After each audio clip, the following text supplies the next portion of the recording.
সকলোকে সুপ্ৰভাত জনালোঁ। মই মীনাক্ষী, মোৰ অন্য এটা ভিডিঅ' লৈ চাওকচোন। এই চাদৰখনত একেবাৰে সহজ পদ্ধতিত কেনেকৈ দহি গাঁঠিলোঁ, মানে আচলত যিটো সূতা থাকে সেই সূতাটোৰ পৰাই।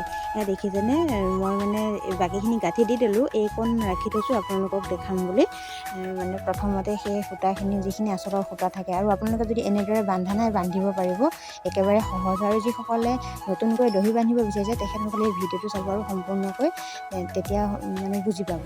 তাৰে ভিতৰতে মই মানে সূতা অলপ ভাগ কৰি লৈ লৈছোঁ, ধুনীয়াকৈ পকাই দিছোঁ। মানে পকাই দিব লাগিব, পকাই দি দেখিছেনে, পকাই দিলোঁ। আৰু তাৰে তলত এটা গাঁঠি দিব লাগিব, চোঁচা গাঁঠি বুলি যে কয়, যিটো গাঁঠি আকৌ ইডাল লৈছোঁ, লৈ সেইডালে ধুনীয়াকৈ পকাই দিছোঁ।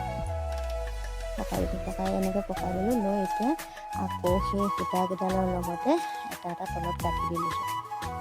মানে সময় বহুত লাগিব, সেইকাৰণে দুডালমান ৰাখি থ'লোঁ আৰু আপোনালোকলৈ আগবঢ়ালোঁ।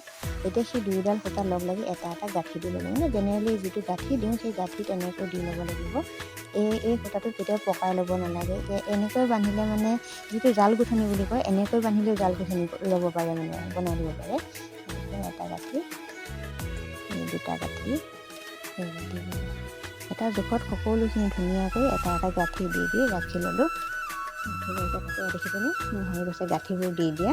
দেখাই দিছোঁ আপোনালোকক, একেবাৰে সহজ হয় আৰু বহুতে নাজানে, কিন্তু এইটো পদ্ধতিত বান্ধিলে একদম বহুত ধুনীয়া লাগে মানে দেখি।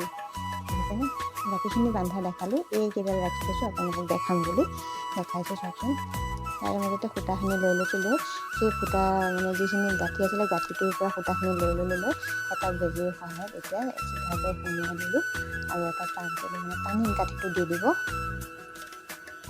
আচলৰ সূতাৰে দহি বান্ধাত বহুত অসুবিধা হয়, বহুতে নাজানে, কিন্তু এইটো বুদ্ধি কৰিব, একদম ধুনীয়া হৈ যায়।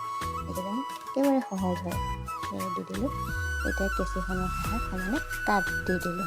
দেখিছেনে, টুকুৰাটো বহুত ধুনীয়া হয়। দেখিছে, আৰু এটা বান্ধি দেখাই দিম। এতিয়া সেই একে ধৰণে কৰিছোঁ। এতিয়া সেই দি মই সূতাটো দি লৈ আহিছোঁ, লৈ সমানকৈ ধুনীয়াকৈ লৈ লৈছোঁ। লৈ এতিয়া বেজীটো মাজেদি লৈ গৈছোঁ, এতিয়া আঙুলিটো কিনাৰেদি পাক দি দিলোঁ, পাক দি ধুনীয়াকৈ টানি দিছোঁ। আকৌ এটা টানি দিলোঁ, দি এতিয়া মাজেদি লৈ আহি আকৌ এটা টান দি, মানে তিনিটাকৈ গাঁঠি পৰিছে এটা থকাত। সেইকাৰণে একেবাৰে এতিয়া মাজেদি লৈ গৈছোঁ, আৰু ধুনীয়াকৈ ইয়াত টানি কাটি দিলোঁ। দেখিছেনে কিমান ধুনীয়া আছে। চাদৰখনৰ মানে আচলৰ সূতাবোৰ কাটি দিব নক'লে যে, সেইকাৰণে নিদিলোঁ। আৰু আচলৰ সূতাখিনি যিহেতু বাঢ়ি আছে, বেছিকৈ আছে, সেইকাৰণে আচলৰ সূতাৰে মই বান্ধিলোঁ আৰু আপোনালোকলৈ আগবঢ়ালোঁ। কেনেকুৱা হ'লে সেইটো জনাবলৈ একেবাৰে নাপাহৰিব। চাচোন কিমান ধুনীয়া হৈছে। আশা কৰোঁ ভিডিঅ'টো চাই ভাল পালে। তেনেহ'লে আজিলৈ বাই বাই। আকৌ নতুন ভিডিঅ' লৈ আহিম।